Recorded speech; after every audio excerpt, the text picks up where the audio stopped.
Bapak,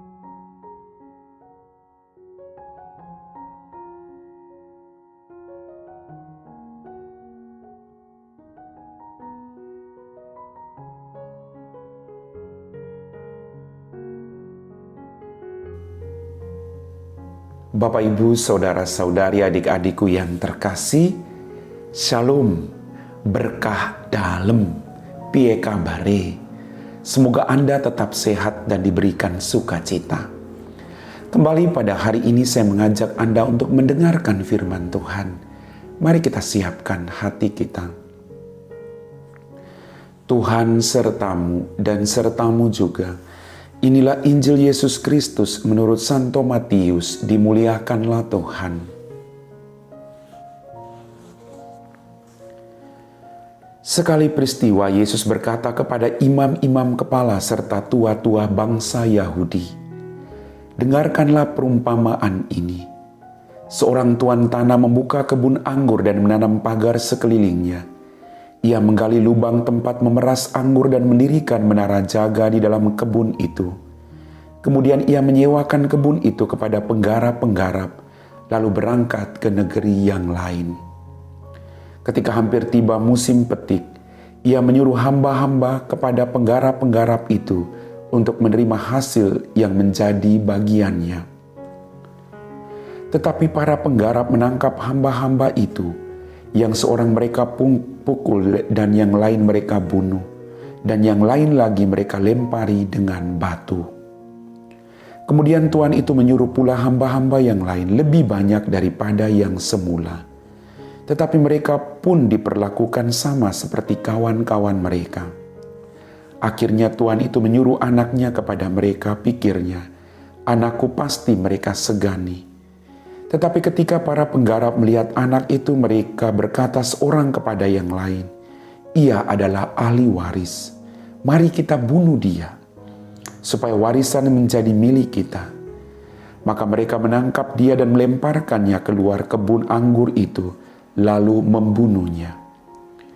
Maka apabila tuan kebun anggur itu datang, apakah yang akan dilakukannya dengan penggarap-penggarap itu? Kata imam-imam kepala dan tua-tua itu kepada Yesus, ia akan membinasakan orang-orang jahat itu, dan kebun anggurnya akan disewakan kepada penggarap-penggarap yang lain, yang akan menyerahkan hasil kepadanya pada waktunya. Kata Yesus kepada mereka, belum pernahkah kamu baca dalam kitab suci, batu yang dibuang oleh tukang-tukang bangunan telah menjadi batu penjuru. Hal itu terjadi dari pihak Tuhan, suatu perbuatan ajaib di mata kita. Sebab itu aku berkata kepadamu, kerajaan Allah akan diambil daripadamu dan akan diberikan kepada suatu bangsa yang akan menghasilkan buah kerajaan itu." Mendengar perumpamaan itu, imam-imam kepala dan orang-orang Farisi mengerti bahwa merekalah yang dimaksudkannya. Maka mereka berusaha menangkap dia, tetapi mereka takut kepada orang banyak, karena orang banyak itu menganggap Yesus nabi. Demikianlah sabda Tuhan. Bapak, Ibu, saudara-saudari, adik-adikku yang terkasih, kita semua dikasihi oleh Allah, dan Allah mempercayakan banyak hal kepada kita masing-masing. Allah sangat mengasihi. Tinggal bagaimana kita berjuang bertanggung jawab dengan apa yang Tuhan percayakan kepada kita. Dalam kisah pada hari ini, Yesus tidak membenci siapapun. Bahkan Yesus justru mengasihi semua orang. Maka dari kisah ini dia mengajarkan kepada kita untuk tidak tamak, untuk tidak berlaku jahat kepada orang lain. Tetapi justru kita harus bertanggung jawab dengan rahmat yang diberikan kepada Tuhan. Bapak, Ibu, saudara-saudariku yang terkasih, kadang zaman sekarang hanya karena harta kekuasaan lalu orang membunuh orang lain, mengorbankan sesamanya. Tuhan mengajar kita tidak demikian, tetapi mengasihi semua orang. Kita diajak untuk menjadi pribadi yang membawa keselamatan, Dan ini yang ditunjukkan oleh Yesus kepada kita. Sekali lagi, Yesus tidak membenci siapapun juga. Ia mengajak setiap orang untuk kembali ke jalan yang benar. Pertobatan harus dilakukan. Kita semua diberikan masa retret agung selama 40 hari, masa Prapaskah.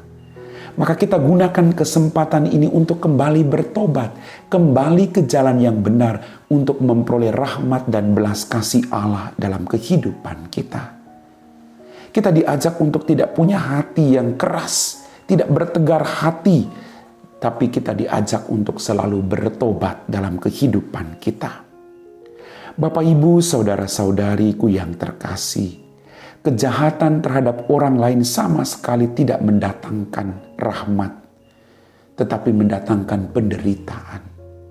Anda juga tidak ingin menderita, maka jangan buat orang lain menderita, tapi menuntun orang lain kepada keselamatan. Mari Bapak Ibu, dalam masa Prapaskah ini, kita berjuang untuk menebarkan kasih yang kita terima secara gratis dari Tuhan, agar menjadi berkat bagi semua orang. Amin.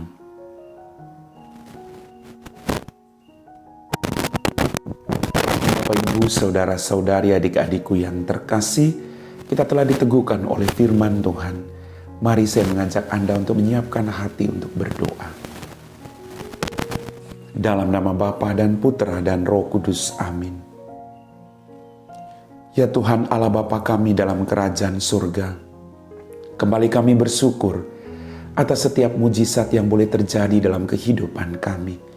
Ampuni dosa dan kesalahan kami. Pada kesempatan ini Tuhan, kami berdoa bagi mereka yang sedang sakit, baik di rumah mereka maupun di rumah sakit. Izinkanlah darah dan air yang mengalir dari kerahiman-Mu Tuhan, mengalir dalam setiap organ tubuh mereka yang sakit, dan sembuhkanlah mereka. Berkatilah juga orang-orang yang mendampingi orang sakit. Berikan mereka semua rahmat kesehatan dan ketabahan. Biarlah hidup mereka menjadi saksi tanda kehadiran-Mu bagi orang-orang yang menderita. Kami puji Engkau Bapa, kini dan sepanjang segala masa. Amin. Tuhan sertamu dan sertamu juga.